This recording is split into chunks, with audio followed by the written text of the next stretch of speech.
मे की तरफ, मे भी एक मॉडल है, ठीक है। तो मे का मतलब क्या है और किधर इंडिकेट करता है? मे को हम पॉसिबिलिटी या प्रोबेबिलिटी शो करने के लिए यूज करते हैं कि संभावना है कि ऐसा होगा, वो ना हो, ठीक है ना। तो हम उसको संभावना को, पॉसिबिलिटी को शो करते हैं। संभावना निश्चित तौर पर होगा कि नहीं होगा ये हमें नहीं पता, प्रेजेंट फॉर्म में होती है। जैसे आपने कहा कि इट मे रेन टुडे,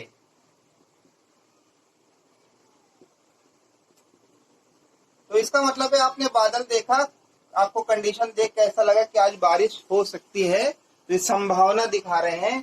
तो आपने कहा इट मे रेन टुडे, संभावना को दिखाने के लिए। अब हम बड़ा शॉर्ट में समझाते हुए, क्योंकि यहाँ पूरा चैप्टर नहीं कराना, जब से ये वर्ब के सारे पार्ट्स हो जाएंगे, ये दूसरा पार्ट हम लोग वर्ब का कर रहे हैं, तो हम लोग इसकी एक्सरसाइज भी करेंगे जो डिफरेंट डिफरेंट कॉम्पिटिटिव एग्जाम्स में जो भी वर्ब की एक्सरसाइज आई है। पहले इसके 3-4 पार्ट ये कंप्लीट कर लेंगे तब। अब आता है माइट, जो कि मे का 5 फॉर्म है। तो पहला यूज क्या है इसका? यूजेस, पहला यूज क्या होगा? पहला यूज होगा कि पॉसिबिलिटी इन पास्ट। कहां दिखाएंगे इसको?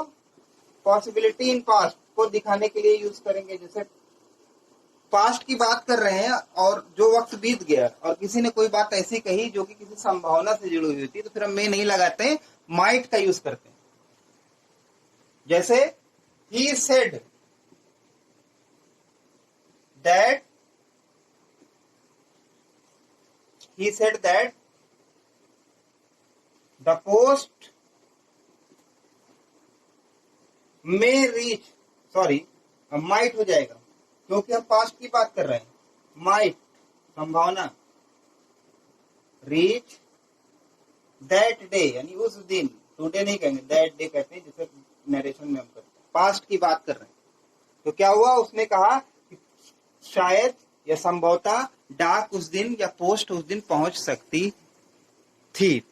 तो यहाँ पे हम सकने के लिए कैन नहीं रहे, तो कैन का यूज दूसरा होता है। तो कैन और मे माइट में डिफरेंस करना आप लोग सीखें। अब चलते हैं हम आगे कि अब माइट का दूसरा यूज, हम लोग माइट पढ़ रहे हैं जिसको हम लोग मे का पास्ट फॉर्म कहते हैं। लेकिन यूज नंबर 2 क्या होता है कि जब हम प्रेजेंट की ही बात कर रहे होते हैं लेकिन बहुत दूर की संभावना कोई होती है, तो बहुत दूर की संभावना के लिए प्रेजेंट में भी माइट का ही यूज कर सकते हैं। जैसे एक कर देते हैं, जैसे द क्लाउड इज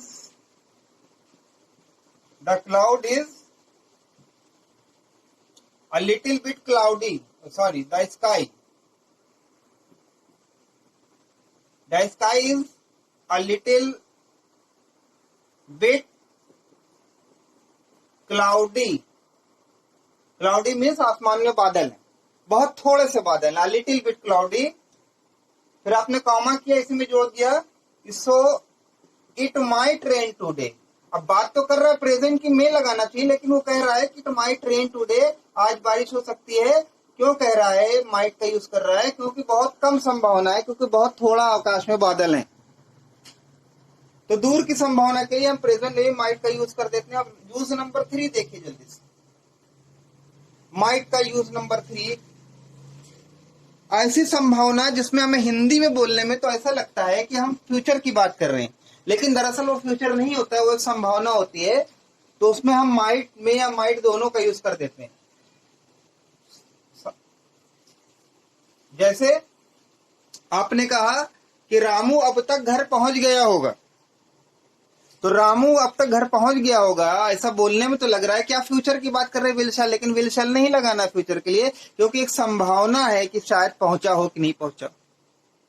तो इस तरह के सेंटेंस में हम सेंटेंस को देखते हुए अगर पास्ट का तो माइट, प्रेजेंट का तो में यूज कर देते हैं। जैसे रामू मे हैव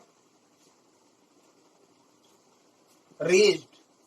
अब क्योंकि हैव क्यों लगा रहे हैं? हैव और थर्ड फॉर्म इसलिए लगा रहे हैं, रीच की थर्ड फॉर्म रीच, क्योंकि इसमें परफेक्शन, पूर्णता का आभास हो रहा है, कोई काम पूर्ण हो गया होगा, परफेक्शन जैसे परफेक्ट टेंस में होता है। Ramu may have reached home by now. तो हम इस तरह की संभावना के लिए भी, जो हमें बोलने में हिंदी में तो फ्यूचर लगता है, लेकिन वो होता है संभावना में, माइट का यूज हम कर देते हैं। चलिए आगे चलते हैं और अपने अगले टारगेट को लेते हैं। तो अगला मॉडल ऑक्सिलरी कैन। कैन का यूज कहाँ किया जाता है? कैन का यूज करते हैं हम किसी की योग्यता को दिखाने के लिए, किसी के सामर्थ्य को दिखाने के लिए, यानी कैपेबिलिटी को दिखाने के लिए। कैपेबिलिटी दिखाते हैं, शो करते हैं, ठीक है ना। तो किसी की स्किल को शो करते हैं, यहाँ वो ये काम कर सकता है, उसके पावर में उसकी स्किल है। ये सामर्थ्य को दिखाते हैं कि कोई कितना पोटेंशियल है। तो कैन का इस्तेमाल सकना के लिए है, लेकिन ये किसी की योग्यता, किसी के सामर्थ्य को दिखाता है, किसी की कौशल को दिखाता है। तो इसलिए जहां कैपेबिलिटी या कौशल की बात हो वहां में नहीं लगाया जाता, में पॉसिबिलिटी के लिए होता है, वहां कैन का यूज होता है। जैसे ही कैन सॉल्व दिस सम, या ही कैन क्लाइम माउंटेन। यहाँ पर कैन का यूज क्या है? तो सब्जेक्ट है और मेन वर्ब ये है, फाइनाइट वर्ब ये है आपका मॉडल या ऑक्सिलरी, मॉडल ऑक्सिलरी, जिसको आप कहते हैं मॉडल्स। अब यहाँ पे सामर्थ्य या कैपेबिलिटी को दिखा रहा है, उसका पोटेंशियल, उसकी शक्ति को दिखा रहा है, उसके अंदर ये कौशल शक्ति है कि माउंटेन पर चढ़ सकता है। तो अब यहाँ पर मैं नहीं लिखेंगे, अक्सर स्टूडेंट गलती कर देते हैं, कैन लिखें, तो कैन का इस्तेमाल इसी के लिए होता है। चलिए आगे चलते हैं और शॉर्ट में समझाने की कोशिश। अब इसी पॉसिबिलिटी या कौशल को पास्ट टेंस में दिखाने के लिए हम यूज करते हैं कुड का, लेकिन कुड के वेरियस यूज हैं। इनके यूजेस को हमें ध्यान में रखना है क्योंकि गलतियां हो जाती हैं। कुड का पहला क्या है कि किसी की पोटेंशियल या कैपेबिलिटी को पास्ट टेंस में दिखाने के लिए, पोटेंशियल या कैपेबिलिटी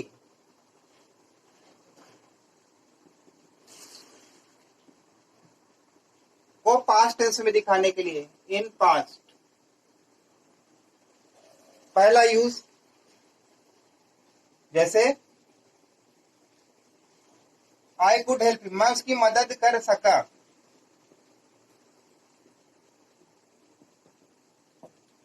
सब्जेक्ट, मेन वर्ब या फाइनाइट वर्ब, जिसको कहते हैं मॉडल या हेल्पिंग वर्ब। हेल्पिंग वर्ब तो वही है, हेल्पिंग वर्ब में क्या कहलाते हैं? मॉडल्स कहलाते हैं।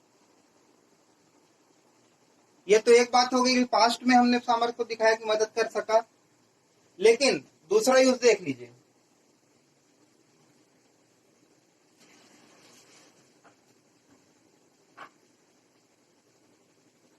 जब हम किसी से उसके सामर्थ्य के अनुसार, उसके पोटेंशियल के अनुसार हम उससे पूछते हैं कि क्या तुम मेरे लिए ये काम कर सकते हो, तो संभावना नहीं होती है। और दरअसल हम ये पूछ रहे होते हैं तो उसके सामर्थ्य में, उसके पोटेंशियल में, उसकी कैपेबिलिटी में है कि वो कर सकता है कि नहीं कर सकता, और उसमें कोई मदद का सेंस छुपा होता है। तो हम पोलाइट क्वेश्चन के लिए कुड का इस्तेमाल करते हैं।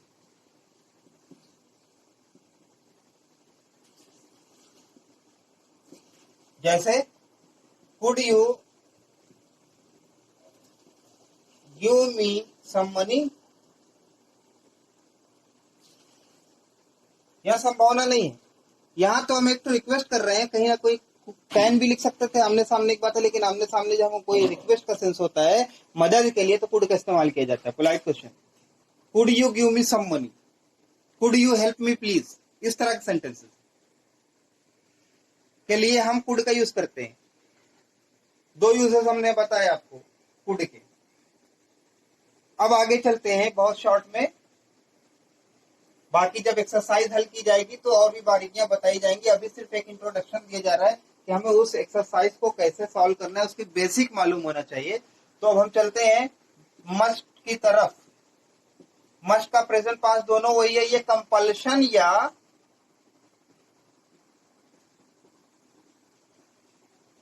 हार्ड एंड फास्ट रूल को शो करता है, नेसेसिटी को। जहां पे या हार्ड एंड फास्ट हो जाए कोई, वही होना है, उसके सिवा कोई दूसरा काम नहीं होना है, बाध्यता आ जाए तो मस्ट का नेसेसिटी के लिए यूज करते हैं। जैसे नो कैंडिडेट, जैसे एग्जाम में जाते हैं ना, कॉम्पिटिटिव एग्जाम में बच्चे, तो वहां लिखा होता है कि no candidate must leave the examination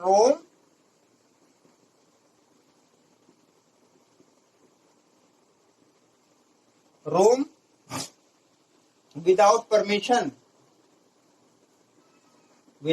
permission of the invigilator. तो हम पूरा नहीं लिख दे रहे हैं, इस तरह से लिखा होता है। तो अब यहाँ पर मस्ट का सेंस है कि आप छोड़ ही नहीं सकते, छोड़ना चाहिए नहीं, छोड़ ही नहीं सकते। कंपल्शन या बाधा के लिए हम मस्ट का यूज करते हैं। और बात अलग है कि इंट्रोगेटिव कुछ सेंटेंस है कि अफर्मेटिव है ना, तो मस्ट का ही यूज होगा कंपल्शन के लिए। फिर अगला आता है, हम अगला ले लेते हैं। अगला है हमारा ऑट टू। ऑट टू का सेंस भी चाहिए के लिए होता है, लेकिन इसका सेंस भी चाहिए, लेकिन कहाँ चाहिए, कौन सी ड्यूटी याद दिलाने के लिए? मॉरल ड्यूटी, नैतिक कर्तव्य। किसी के नैतिक कर्तव्य को याद दिलाने के लिए। और नैतिक कर्तव्य क्या? जैसे हमें अपने बुजुर्गों की सेवा करना चाहिए, हमें गरीबों की मदद करनी चाहिए, हमें देश की सेवा करनी चाहिए। जैसे सोसाइटी में रहने के नाते एक जो आपका फर्ज बनता है उसे मॉरल ड्यूटी कहते हैं। और उसको जब भी आप हम स्पेशली दिखाना चाहें तो हमको चाहिए कि ऑट टू से उस ऑट टू का इस्तेमाल करें, उसको मॉरल ड्यूटी को रिमाइंड कराने के लिए। जैसे you ought to serve your nation, you ought to serve your nation, तुम्हें अपने राष्ट्र की सेवा करनी चाहिए। तो मॉरल ड्यूटी है यहां पर। अब चलिए आगे बढ़ते हुए हम ले लेते हैं। हमने कहा था कि दो मॉडल्स हैं, एक डेयर और नीड। इनको हम आधे तौर पे मॉडल्स कहते हैं। ये आधे तौर पे तो मॉडल्स कहलाते हैं, चाहे ये हो चाहे ये हो। और आधे तौर पर ये वर्ब यानी मेन वर्ब, फाइनाइट वर्ब में भी इनका इस्तेमाल किया जाता है। तो कब ये मॉडल्स कहलाते हैं, कब ये वर्ब कहलाते हैं, देख लीजिए। तो सबसे पहले हम डेयर और नीड को, जो डेयर और नीड का इस्तेमाल है, उसको मेन वर्ब में कैसे यूज करते हैं, देखिए। डेयर या नीड कैसा? एज ए मेन वर्ब या फाइनाइट वर्ब, जो सब्जेक्ट के साथ आता है और टेंस के बारे में बताता है, उसको फाइनाइट वर्ब कहा जाता है। तो जब हम इसको मेन वर्ब के रूप में यूज करते हैं तो बहुत सीधा इसका यूज होता है। जैसे हम कहते हैं कि ही नीड्स सम मनी,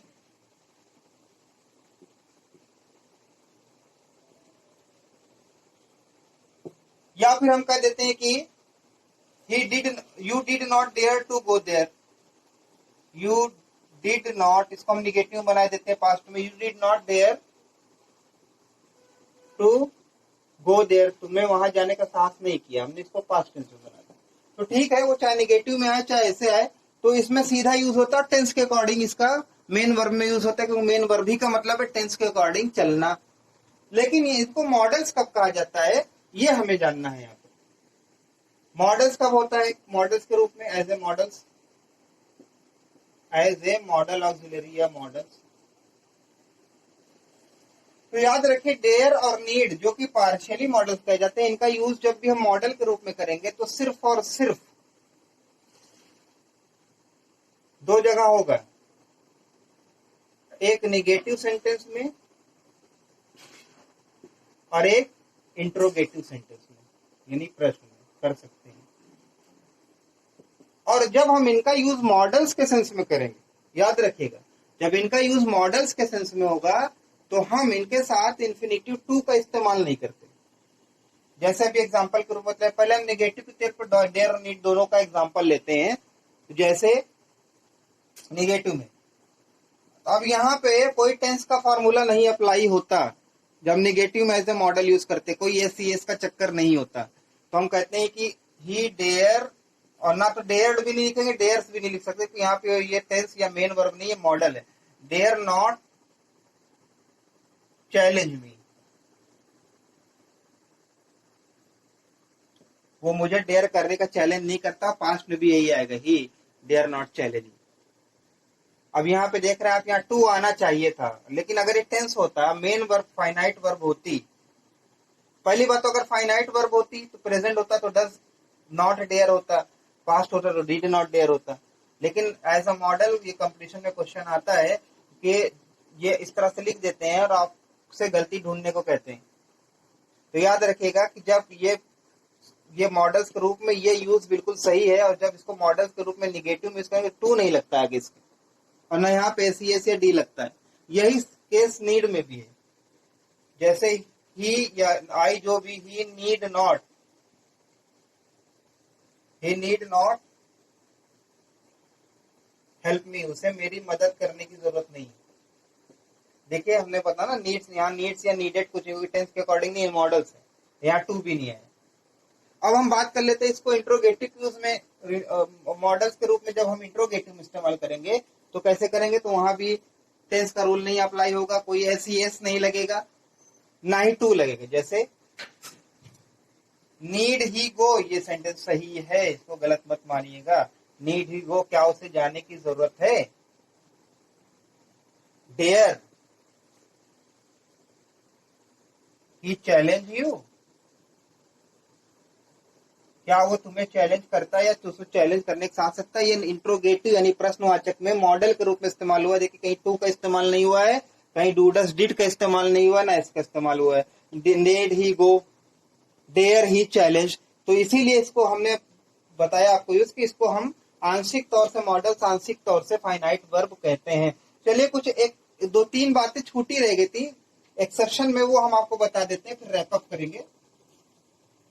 हमने बताया था कि शैल और विल को लेकर एक्सेप्शन है थोड़ा सा, लेकिन वो बहुत कम यूज होता है। एक्सेप्शन जो अपवाद है उसका इस्तेमाल हम बहुत कम करते हैं। और कब करते हैं, एक्सेप्शन क्या है, शैल और विल को लेकर, शैल और विल को लेकर। एक्सेप्शन मतलब ये है, जैसे हमको बताया जाता है अमूमन जो है वो ये होता है कि आई और वी के साथ शैल और बाकी के साथ विल लगाते हैं, लेकिन कुछ कंडीशन ऐसी है कि जहां पे हम शैल की जगह विल और विल की जगह शैल कर देते हैं। यानी जहां शैल यूज होना चाहिए वहां विल लगा देते हैं, जहां विल यूज होना चाहिए वहां शैल। वो कंडीशंस क्या है, पहली कंडीशन है कि किसी से आप पक्का वादा कर रहे हैं, और वादा करने का सेंस साफ झलक रहा हो सेंटेंस में।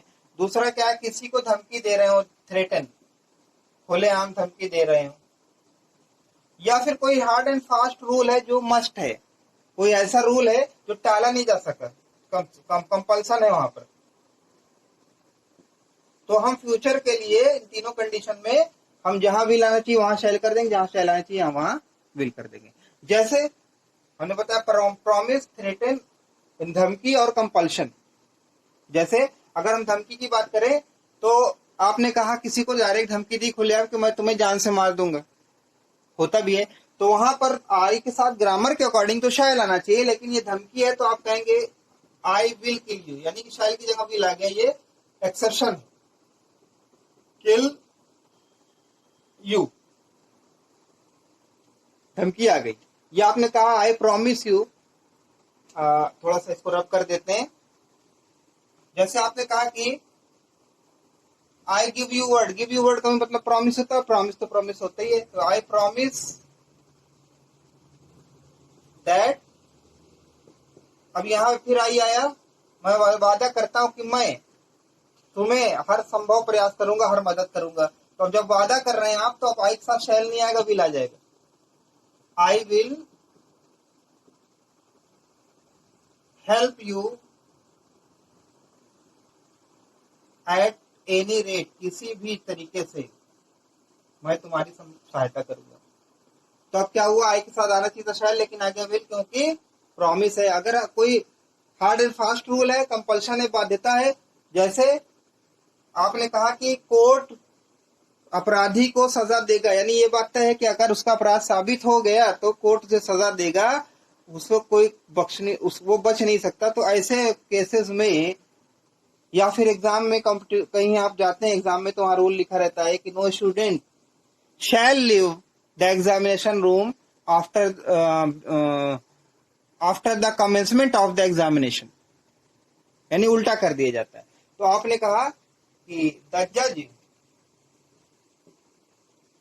जज शैल पनिश। अब जज के हिसाब से तो भी लाना चाहिए था, लेकिन शैल क्यों आ रहा है? क्योंकि वो अगर उसका अपराध साबित है तो उसे सजा मिलनी ही मिलनी है। द जज shall punish guilty, punish the guilty.